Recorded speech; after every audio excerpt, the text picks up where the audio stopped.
Hi everybody, welcome back to Conversations by the Sea, the podcast about freelancing, mental health, and the bits in between. We've got a couple of guests today. Potter and Harmony, our two greyhounds, are very energetic today. I mean, for greyhounds, but... She didn't like our clap there. She got up. Oh, she ran away. Oh, bless her.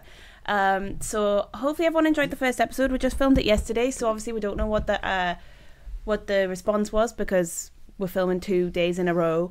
However, hopefully people have enjoyed it, and I've moved the camera around a little bit because there was like monitor in the way, but I mean, we're not super technical AV people, so we're always going to make like a few mistakes.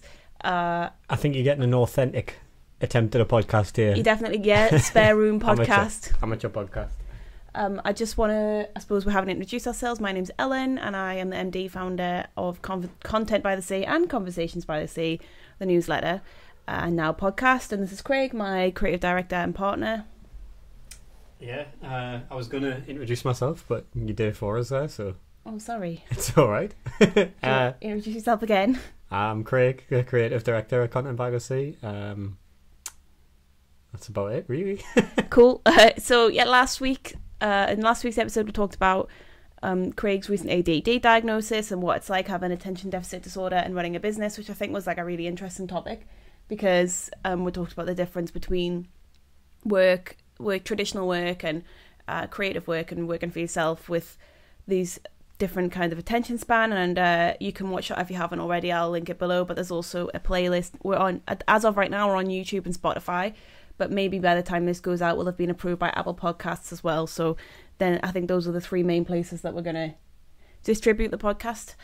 This week we're going to talk about the anniversary of 2 years of me being self-employed. So I have been running Content by the Sea for 2 years as of yesterday, which was when I first registered as a sole trader. So last week's episode was me kind of interviewing Craig, and maybe this week Craig's going to ask me some questions, although he knows the answers, but just for the purpose of the podcast, anybody who's interested in going freelance or leaving a job or being made redundant and looking for a new opportunity. So we might as well get straight into it. Yeah.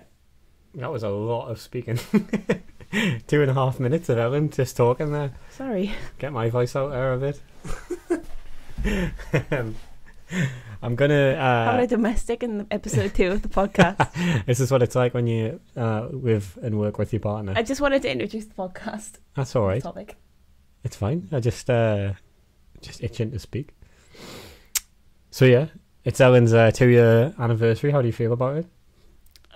Good, yeah. It feels like a milestone, I suppose, because people say, a lot of businesses don't last past the first year. I don't know the stats, but there are definitely some stats that people throw around to say many businesses don't last past the first year, and to have 2 years full self-employment is really, really something I'm really proud of, I guess, and it's by far the best thing I've ever done professionally. Probably not just professionally, but in life. How does year 2, like your year 2 anniversary, compare to the first year? Like what feels different? What feels the same? Well, the end of year 1, I was still in a position where I had quite a lot of like low paying work, or had clients who were asking me to do things that were outside of my specific offering. So after the first year, well, in my first year of business, I was kind of told by people and business people to say yes to everything in your first year of business, and I just think that that's just not right at all, because you say yes to stuff that's low paying, or I said yes to things that were outside of my like wanting to do, because the reason I went freelance was so that I only did content and websites. I didn't want to do social media and PR anymore, but I did a lot of that in the first year.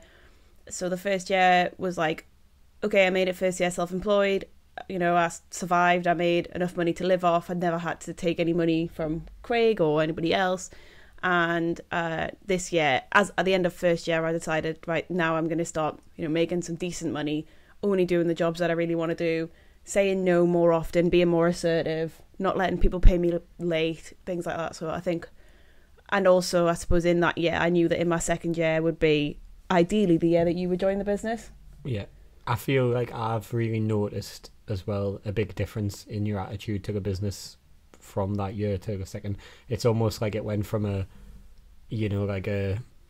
how my mum one time was like, oh, why don't you get a side job? Yeah. You know, it kind of went from, not that it ever was like this, but it almost went from what felt like a little bit of a pet project into a serious, streamlined business. Yeah. I think that probably was because of, you know, that course you went on and stuff, but your general attitude has been much more professional, and I think you've gained a lot from taking that kind of stance rather than, you know, letting people walk all over you and I was pretty bad at that. cheap jobs, which I understand as well, because obviously, like, when we were traveling and we've did some freelancing, people just want to pay you pennies for everything you do, and you sometimes feel guilty asking for more, right? Especially like small businesses and like one-man bands and stuff. They need help with something, and you've got the skill set to do it, and at the start you have the time to do it, so you do it. And it's not that I'm saying don't say yes to the lower pay and stuff when you first start, because it can be good to grow your portfolio, and it did help to grow mine. But equally, I had clients that my issue was that I was hugely over servicing clients time wise, and then it physically and mentally exhausted me, and then I didn't have time to hunt out new clients, and also didn't have the confidence to ask for more money. So what happened in the second year is that my prices went up significantly, which did kind of, like, you know, I did maybe lose a couple of clients, but I gained a lot more because people started treating me more like a professional peer than just, you know, somebody who wrote a few blogs for a few quid. So I guess that's the big difference. Yeah. I think I want to go back to the beginning, but first I'll ask you a question just while we're on this train of thought. If freelancers are listening to this who have maybe accepted, like we've done, you know, worked with people who are sort of on the lower paying end and, you know, are pretty small, and you know you've got a good sense that they can't really afford to pay like your new rate and stuff. How do you deal with clients who've been with you, you know, from the start, that you feel loyal to, who now aren't really fulfilling what we need from the business? So I guess, like, when it came to putting prices up, there was always like two options. Approach them honestly, and I kind of did a lot of it. Maybe I would mention it on the phone, but I would always repeat it in an email so that it was formal, because some of the clients obviously became quite friendly with, and then the banter was there, and it became harder to approach those topics like money. So I would say, like, look, my prices are going up, I'm really busy at the moment, I don't have as much time. And then say to them, give them two options. What I did, and it worked quite well, is to say, you can have the same amount of output at my new rate, but this is what it'll cost, or less output, and then kind of try and take it down to what they're currently paying, so they get less out of me for the same price. They're the only two choices. The third choice is that they lose me altogether. But as a result, you know, they're losing the value that they were getting. So it's a difficult one, isn't it? Because you feel a degree of loyalty to them because they were there from the beginning.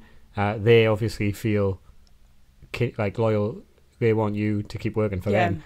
But then, you know, at some point you got to kind of cut the crap and just say, look, I can't afford to do it like this anymore.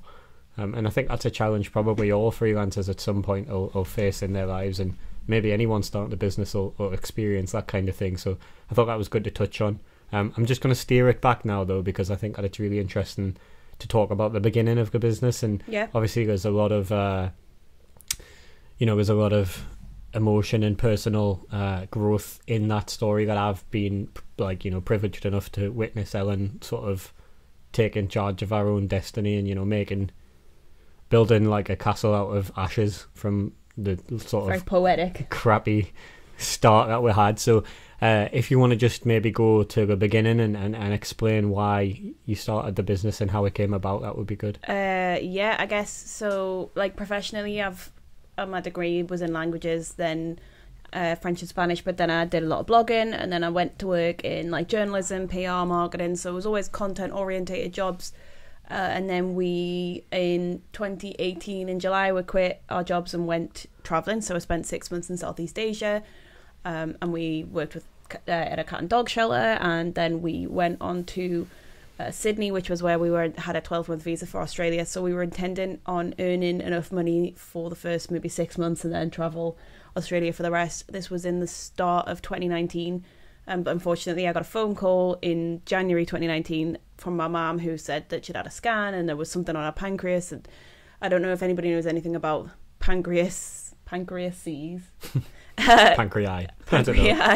But I've actually, one of my close friends' mum had pancreatic cancer when we were younger, and it's something that immediately kind of was like, whoa, okay, pancreas, that's a thing. That's like a really bad thing to have. Something. It's not a word you ever hear associated. You know, no one ever says my pancreas is really healthy. Yeah, it's like when you hear about it, it's basically one of the worst cancers you can have. The survival rate is pretty much like 90-something%. I've got some stats around here, but the survival rate's 90. Sorry, the death rate is 90-something% within the first year. It's really, really bad.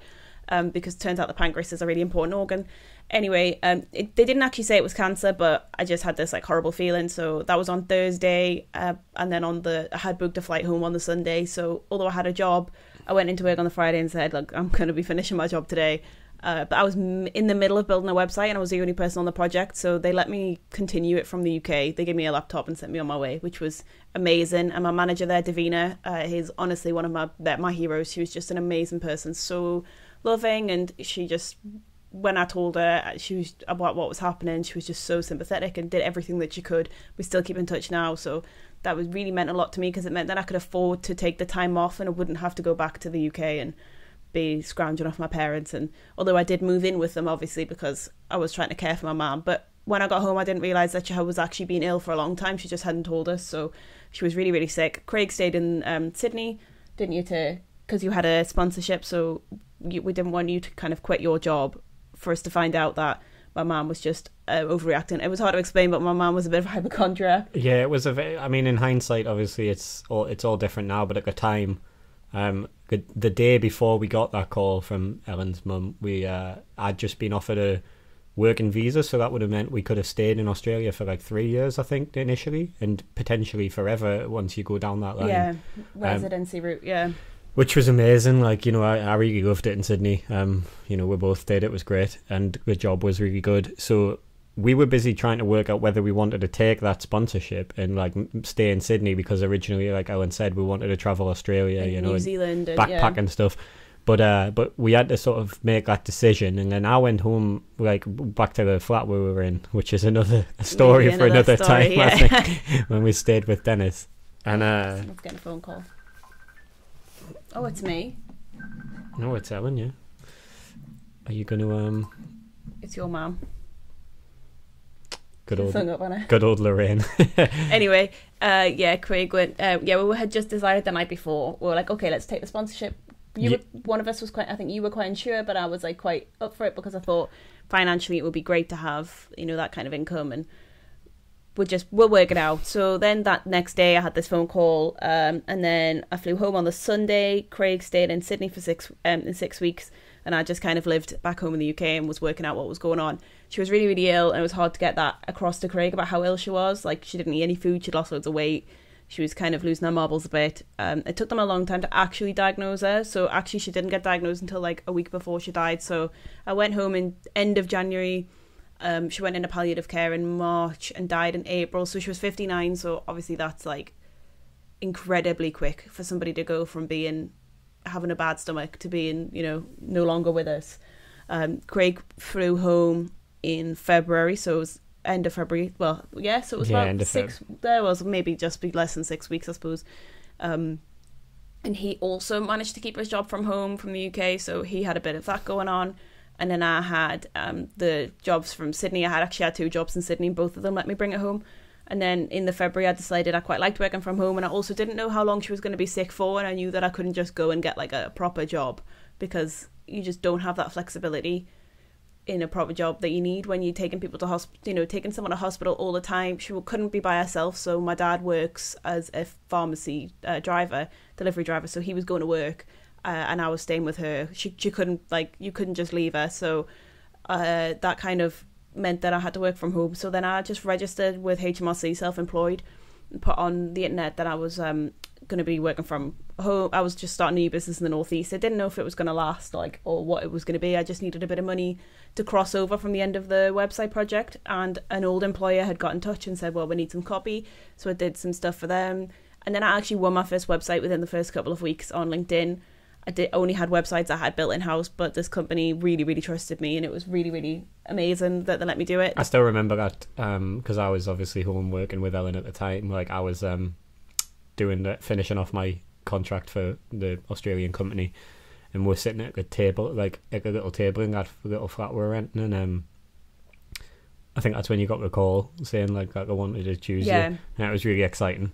Like it was such a good moment because obviously we were going through such a tough time at that time. You know, our mum was really ill by now because she hadn't passed away yet, had she? No, I don't think so. No, I don't think so. And obviously, when you first start a business, probably I'll get you to expand on how you felt about not, what was it like at first? I guess we'll just ask it now. What, before that first client came through and you were sort of getting set up, how did you feel about it? I imagine quite, worried, nervous. Kind of, but kind of not. Like I kind of just had the confidence that I knew the delivery side of the business. Like I knew how to write good content, and I knew in all the jobs I've ever had, like you've had similar jobs, you end up being a bit of a jack of all trades. So like even though I was working in content and websites, I ended up doing like UX, wireframes, I attended meetings, social media. Like I knew that I could make it work, and we did little bits of freelancing when we were in Bali as well. So I kind of thought, well, even if I just make a little bit of money, I can just keep doing this, and I don't have to go and work in an office, because unfortunately when she does pass away, if she passes away, which was looking really likely, the bereavement that you get on like a proper job was just not what I like. I just didn't want to do that. And also just about 9 days before she passed away, we adopted Potter, our eldest greyhound. So in my mind I was just like, I need a dog. Like maybe that's another story, but like I needed a dog for the emotional support. I just like needed him. And to cut a long story short, we had seen Potter 3 years ago, and he got adopted by another family, and then he popped up back on Facebook, and it was like a sign, because my mum was in palliative care, and I was like, this is the dog that I need to like have. Craig was not massively convinced when he met him, because if you've met Potter before, he's very aloof. He's just so like not. Greyhounds are aloof, but Potter is an extremely aloof greyhound. He doesn't really care about. He's got a personality all of his own. He does, yeah. But Potter is really like my dog. Like, I mean, he's lying here with us now, and Harmony's not. So that's true. Yeah, he's a good boy. So even on the morning she passed away, Craig was on his way. Craig was on his way to Manchester for a work thing. So I rang him and said like, it's happened. So he turned around on the metro, like he got off the metro and got back on another metro to come back. I'm just really glad I wasn't on the train. Yeah, like, because that would have been even harder. And then we took Potter out to the beach, and then we visited some family. It was maybe just a crazy day. And then we went to the pub for the rest of the day. Didn't we, like from the moment the pub opened, like the special pub that we'll go to in Whitney Bay, the Dog and Rabbit, if you go to Whitney Bay then you'll know, which is also where we went on the day of the wake. And we just drank and sat with Potter. And then I suppose over the next few weeks it was just, I was seeing a therapist like every single week, but I was going to meetings, and I didn't take any actual time off, but it didn't matter because my work wasn't so demanding that I was like physically having to go somewhere. Mm-hmm. Like I was at home in the flat with Potter, so if I felt like overwhelmed, I would just go to the beach, or I would go to the coffee shop. And it wasn't like it is now, where I've got like, clients who on retainers and projects. Like I had one website and a couple of clients. It wasn't the same as it is now. Like if something happened now, I would probably take time off and Craig would have to carry on, or the other way around. But back then it was the flexibility. And then I suppose Craig went back to his old job from before travelling. So that was, we mentioned it in the last episode, didn't we, about I think obviously, like I sort of try, like I was alluding to trashing agencies, and obviously I've got my issues with them and stuff, but like at time I must say, like Inspired were really good around your mother's passing and stuff. I mean, never any question about when I had to take time off, and they were there for us at the time, and it was good. However, I think I did struggle going into work and trying to do the job. Like it was a bit of an escape at one point, like when it was, because obviously at this time we were living in a studio flat. There was only like a room. We had I was really, really sick for Australia because it was such a good life there. And once Ellen's mum passed as well, I thought, in my mind, which is silly, I was just thinking, well, let's just go back now. Like, like we've come home, we've like, dealt with this horrible thing. Let's just go back. And in my mind, I was like, well, we could just take Potter with us, like, get him emigrated out there. But obviously that's a silly view because Ellen was dealing with something so huge. I just couldn't, like, at the time, like, I just couldn't, like, conceive the idea of going back. Like, plus you were, I think, I needed to be around, like, not even my family as much as your family. And like, shout out to Lorraine, whose phone call I just rejected. But like, Craig's mom is really like my like by proxy mom, and like I needed to be around these people. And Craig's nephew had been born the year before, and we had just met him for the first time. And like, I'd been over to see Craig's parents before Craig even arrived back in the UK. And I mean, Craig's parents are like really important people to me. And then my dad as well was dealing with that, and then my nephew lived with my dad at the time, so there was a lot of like family stuff going on. So emotionally I just couldn't like imagine just being like, okay, I'm just gonna get on a plane and go back to Australia now, bye. Like, it just did. I know some people maybe would have done that, but equally Craig then went back to his old job, which I think at the time I had said this is a difficult thing because emotionally you're going to feel like we never went travelling, and I think he kind of did. Yeah, I went back, and obviously I was given a management position and it was different, but yeah, it was sort of the same place, same thing, and it just really settled into quite a deep depression. So I'm glad that I've now, had the opportunity to join you've grown the business to the point where it can support both of us. So I guess that covers the start of the business, and we've already sort of touched on the anniversaries and stuff. Just in general around running a business, then, what would you say some of the biggest challenges you've faced have been? Definitely like the administrative and accounting and financial side of the business. So I'm very confident in my ability to deliver the work, and I can do it on time, and I'm pretty good at project management, and I can look at a deadline and think if that's possible.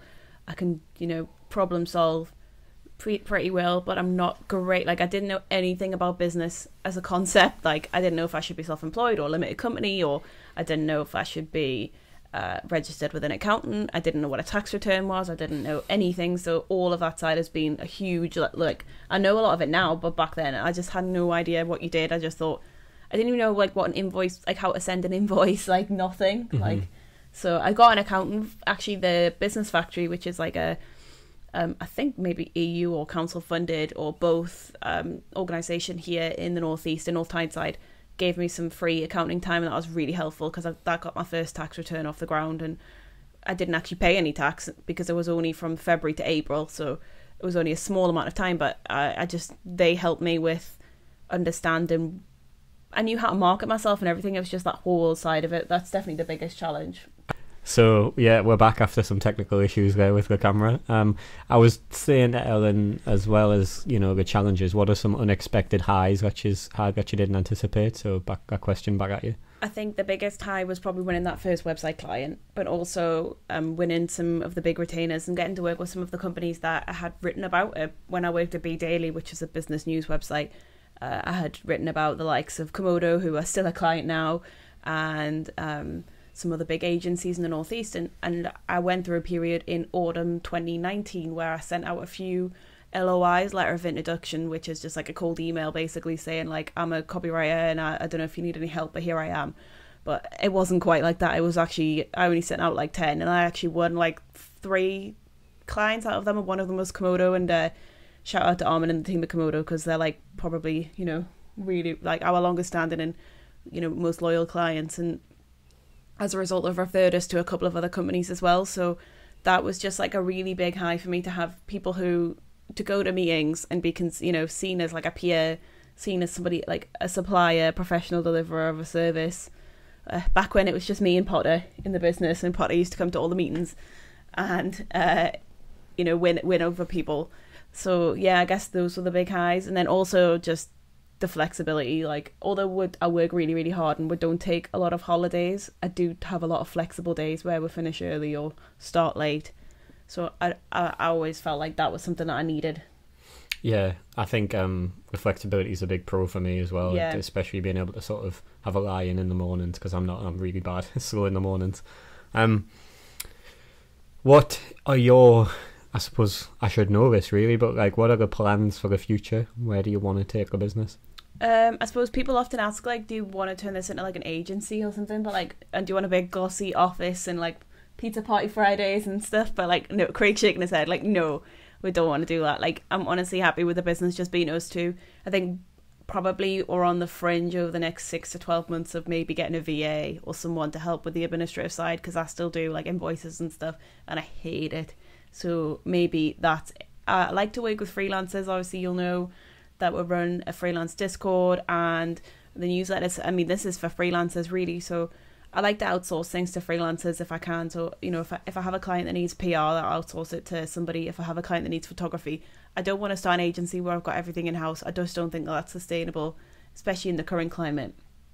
So really, I just want the business to keep growing, you know, keep earning more money and more flexibility.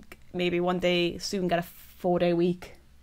Yeah, I think for me it's more about like the projects that we win. I would like to win some more like fun work, you know, like big creative strap lines and like brand tone of voice campaigns for big style copywriting. Yeah.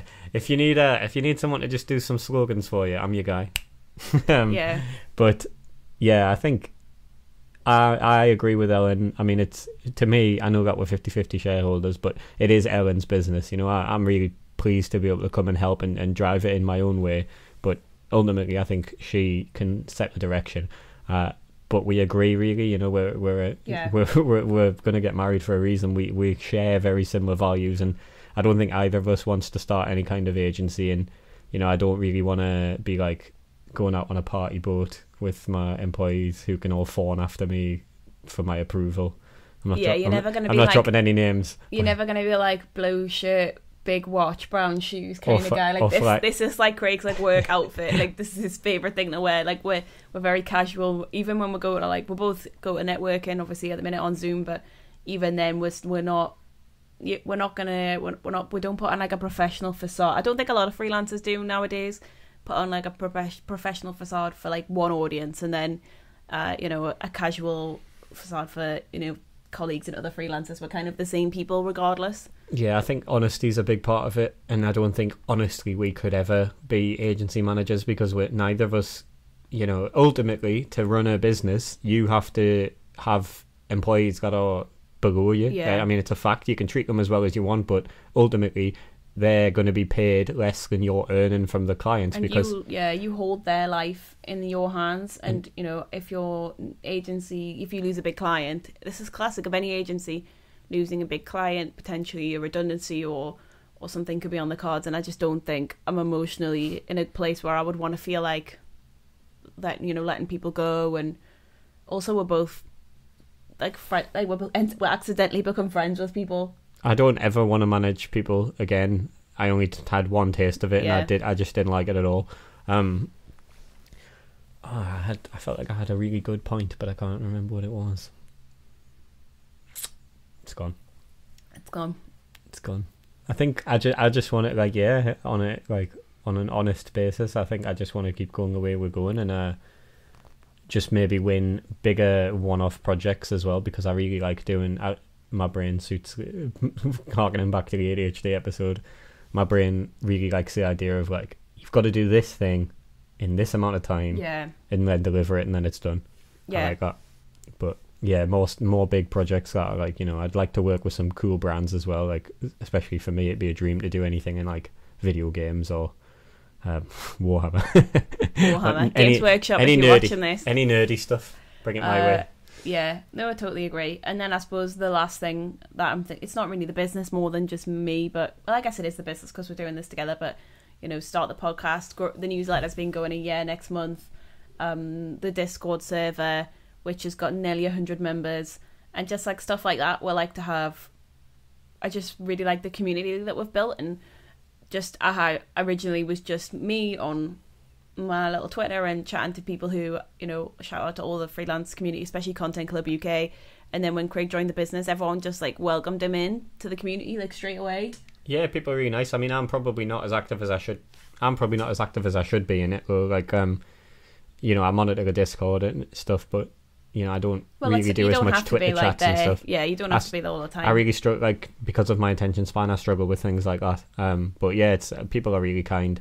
I think what I was going to mention earlier, and it's still relevant now, you've remembered, is like we both share a real disdain for like hustle culture, and absolutely. This like rise and grind, like, you know, get up early before everyone else and work really hard and outwork everyone. It's just so like late stage capitalist crap. Be the best. It's at the moment, I think there's so much pressure on everyone in every walk of life, from every profession, you know, to succeed or whatever. And I think it's stupid. Like, we need our business should only grow to help us, live our lives. And I think for any job, you're fortunate if you can just take enjoyment from it and not really have to hustle, Yeah, and then, like, live your life. It's that whole old adage of live to work. No, work to live, not.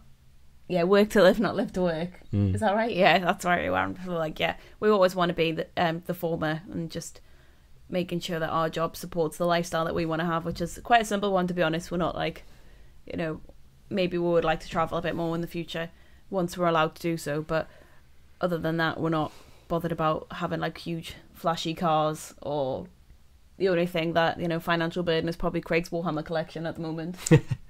I feel like we're mentioning this a lot. It's only one of my hobbies. One of his many hobbies. Yeah.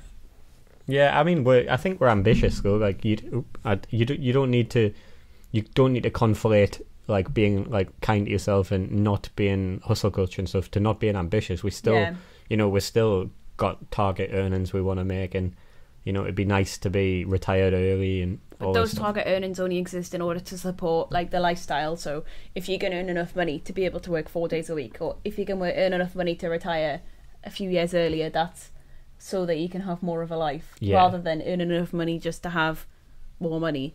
And I suppose that's the balance that we're trying to work at. But obviously the business has only been around 2 years, and it's only been limited since September last year. So we're still very early on in the stage of being freelance and owning a business. The journey's only just beginning.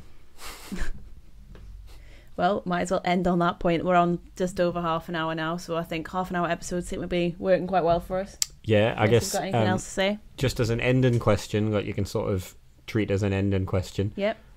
What advice would you give to someone who hasn't yet started a business, listens to this and thinks, right, I think I might go for it? I would say, obviously, if you're going to go freelance in a creative space, I would say get on Twitter 100%. So get on Twitter, join the Twitter chats. If you're in content, you can join Content Club UK or Freelance Heroes if you're just general freelance, and I'm sure there are others within.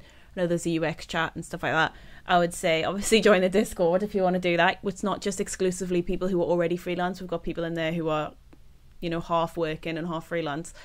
And then finally, check your local authority for support. So the Business Factory really helped me with understanding my rates and how I needed to grow the business and how much I needed to earn in order to make enough money to live, and obviously then to grow.